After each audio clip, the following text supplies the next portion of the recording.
BRS పార్టీని వదిలిపెట్టి 30 మంది బీఆర్ఎస్ ఎమ్మెల్యేలు కాంగ్రెస్ పార్టీలో జాయిన్ అయ్యడానికి రెడీ ఉన్నట్టుగా వార్తలు వస్తున్నాయి. 30 మెంబర్స్ ఎట్ ఏ టైం. ఇంతకుముందు ఒక్కొక్క ఎమ్మెల్యేను జాయిన్ చేసుకున్నది. మొన్న రీసెంట్గా దానం నాగేందర్ జాయిన్ అయ్యింది కాంగ్రెస్ పార్టీలో. అయితే కాంగ్రెస్ అధిష్టానం అనేది ఏంటంటే ఈ ఒక్కొక్క ఎమ్మెల్యేను జాయిన్ చేసుకుంటే విమర్శలు వస్తూ ఉంటాయి. ప్రతి ఒక్క ఎమ్మెల్యే జాయిన్ అయినప్పుడల్లా విమర్శలు వస్తూ ఉంటాయి. అట్లా కాకుండా బీఆర్ఎస్ ఎల్పీని మొత్తంగా కాంగ్రెస్ పార్టీలో విలీనం చేసుకోండి అని గ్రీన్ సిగ్నల్ ఇచ్చిందట కాంగ్రెస్ పార్టీ అధిష్టానం ఏఐసిసి. గతంలో కేసీఆర్ కూడా 2018 ఎలక్షన్స్ అయిపోయినాక పూర్తి మెజార్టీ వచ్చింది బీఆర్ఎస్ పార్టీకి, బహుశా 82 సీట్స్ అనుకుంటా. అయినా కూడా సిఎల్పిని బీఆర్ఎస్ పార్టీలో విలీనం చేసుకున్నాడు. అప్పుడు టీఆర్ఎస్ పార్టీ, సిఎల్పి అంటే కాంగ్రెస్ లెజిస్లేచర్ పార్టీ, బీఆర్ఎస్ఎల్పి అంటే బీఆర్ఎస్ లెజిస్లేచర్ పార్టీ. అయితే మొన్నటి వరకు రేవంత్ రెడ్డి గారు అనేది ఏంది, ఇదే బీఆర్ఎస్ పార్టీ అయితే గతంలో మొత్తం మా సిఎల్పినే జాయిన్ చేసుకున్నది, మేము జాయిన్ చేసుకోబోతలేము, మేము ఆ పని చేస్తలేము ఇంకా అని కొన్ని రోజులు అనుకుంటూ వచ్చిండు రేవంత్ రెడ్డి గారు. కాకపోతే ఏంది, మేము కొంత డిఫరెంట్ టు బీఆర్ఎస్ కంటే అని చూపించుకునేటానికి బహుశా ఆ మాట అని ఉండవచ్చు. కాకపోతే ఏంటంటే రాజకీయాలు మారిపోయినాయి. ఒకప్పుడు రాజకీయాలు లేవు. రాజకీయాలల్లో మొత్తం క్రూడ్ మెథడ్స్ వచ్చినాయి. అవి రేవంత్ రెడ్డి గారికి కానీ కాంగ్రెస్ పార్టీకి కానీ తెలియదని కాదు, క్రూడ్ మెథడ్స్ వచ్చేసినాయి. ఈ క్రూడ్ మెథడ్స్ రాజకీయాలలో ఎంటర్ అయింది ఎప్పటి నుంచి అంటే 2014 ఎలక్షన్స్ తర్వాత. దీనికి నాంది పలికింది, దీన్ని పీక్ స్టేజ్కి తీసుకుపోయింది మాత్రం బీజేపీ పార్టీ. 100% రీచ్ అయింది ఈ క్రూడ్ మెథడ్స్ను అవలంబించే విషయంలో. మ్యాక్సిమం ఎంత అంటే లిమిట్లెస్ ఈ క్రూడ్ మెథడ్స్నే అవలంబిస్తుంది బీజేపీ పార్టీ. ఈ సందర్భంలో ఈ టైంలో మేము నీతిమంతంగా ఉంటాము, ఏ రాజకీయ పార్టీ నీతిమంతమైంది కాదు, ఏ రాజకీయ నాయకుడు నీతిమంతుడు కాదు, ఇది ఫ్యాక్ట్. అందుకు కాంగ్రెస్ ఏఐసిసి కూడా గ్రీన్ సిగ్నల్ ఇచ్చినట్టుగా వార్తలు వస్తాయి. బీఆర్ఎస్ ఎల్పీని మొత్తం ఎట్ ఏ టైం జాయిన్ చేసుకోండి అంటే ఇప్పుడు ఎట్ ప్రజెంట్ అసెంబ్లీలో బీఆర్ఎస్కు ఉన్న సీట్ల సంఖ్య 38. ఈ 38లో 2/3 మెజార్టీ. 2/3 మెజార్టీ అంటే 26 మంది ఎమ్మెల్యేలు వస్తారు.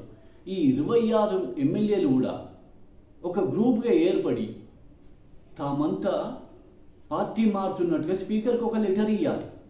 అయితే ఈ లెటర్ని ఆధారంగా చేసుకొని స్పీకర్ వీళ్ళదే అసలైన BRS LP, BRS legislature party అని గుర్తించి వాళ్ళని కాంగ్రెస్ పార్టీలో విలీనం చేసే రైట్, హక్కు స్పీకర్కి ఉంటుంది.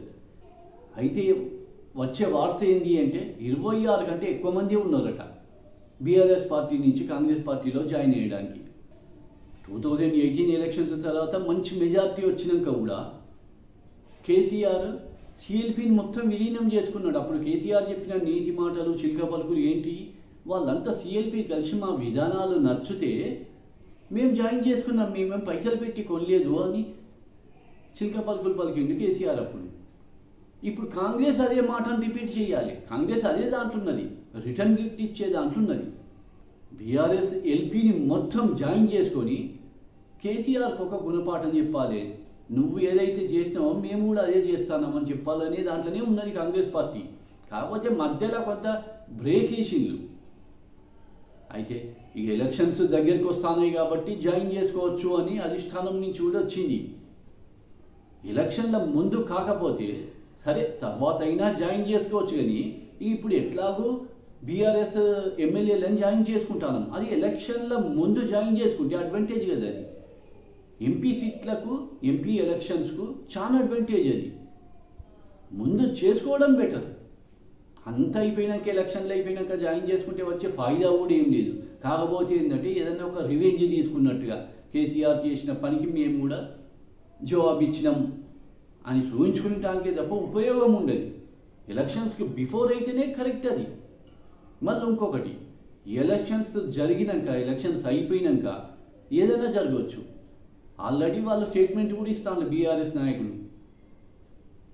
ఏక్నాథ్ షిండేలు ఉన్నారని, బీజేపీ నాయకులు కూడా ఇస్తాను ఏక్నాథ్ షిండే ఉన్నారు అని, కాంగ్రెస్ పార్టీ నుంచే ఏక్నాథ్ షిండే వస్తాడు అని, బీఆర్ఎస్ పార్టీ నుంచే ఏక్నాథ్ షిండే వస్తాడు అని, ఈవెన్ కేటీఆర్లు, కడియం శ్రీహరి, హరీష్ రావులు అందరూ కూడా స్టేట్మెంట్ ఇచ్చిండ్రు ఈ 6 నెలల కంటే ఎక్కువ ఉండదు కాంగ్రెస్ పార్టీ అని. దాన్ని ఒక కాషన్గానే తీసుకోవాలి కదా.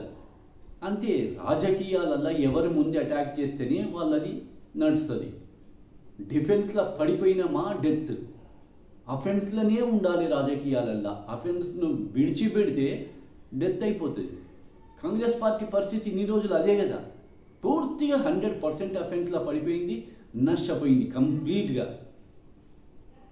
కాబట్టి ఎప్పటికీ అఫెన్స్లోనే ఉండాలి. డిఫెన్స్లో పడిపోతే ప్రాబ్లం వచ్చేస్తుంది. ఎదుటి రాజకీయ పార్టీ కూడా వట్టిగే ఉండదు, వాళ్ళ ఎత్తుగడలు వాళ్ళకు ఉంటాయి.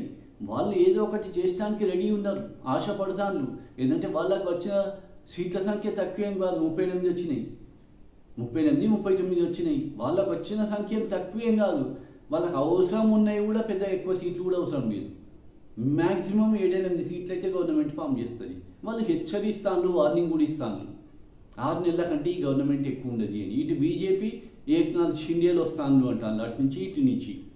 ఇటు కాంగ్రెస్ పార్టీ నుంచి ఒక ఏక్నాథ్ షిండే పుడతాడు, ఓ 30 మందిని పట్టుకొని వస్తాడు ఎమ్మెల్యేలను, 25 మందిని అనుకోండి. ఇటు బీఆర్ఎస్ పార్టీ నుంచి ఒక ఏక్నాథ్ షిండే పుడతాడు, అక్కడి నుంచి ఒక 20 మందిని పట్టుకొని వస్తాడు. బీజేపీకి ఆల్రెడీ 8 సీట్లు ఉన్నాయి, ఛాన్స్ ఉన్నది కదా, లేదని కాదు కదా. ఎదుటోడు దెబ్బ కొట్టేట వరకు ఎదురు చూడొద్దు. మొన్నటి వరకు కాంగ్రెస్ పార్టీ అది తప్పు. అయితే దానికి ఒక కారణం ఉండవచ్చు కాంగ్రెస్ పార్టీకి. ఎందుకు అంటే 3 పార్టీలు ఉంటే ఆపోజిషన్ ఓట్లు చీల్తాయి. 3 పార్టీలు అనుకుంటే ఇప్పుడు కాంగ్రెస్కి వ్యతిరేకమైన ఓట్లు బీఆర్ఎస్కు కొన్ని పోతాయి, బీజేపీకి కొన్ని పోతాయి. కాంగ్రెస్ గెలుపు ఈజీ అవుతుంది. ఇంకొకటి, బీఆర్ఎస్ పార్టీ కనుక వ్యానిష్ అయిపోతే, కంప్లీట్గా మాయమైపోతే బీజేపీ బలం పెరిగిపోతుంది. బీజేపీ కాంగ్రెస్ పార్టీ ఎక్కడైతే ఎదురెదురు తలపడుతుందో అక్కడ కాంగ్రెస్ పార్టీ ఓడిపోతుంది. నేషనల్ వైడ్గా తీసుకుంటే సినారియో అది దృష్టిలో పెట్టుకున్నది కాంగ్రెస్ అధిష్టానం.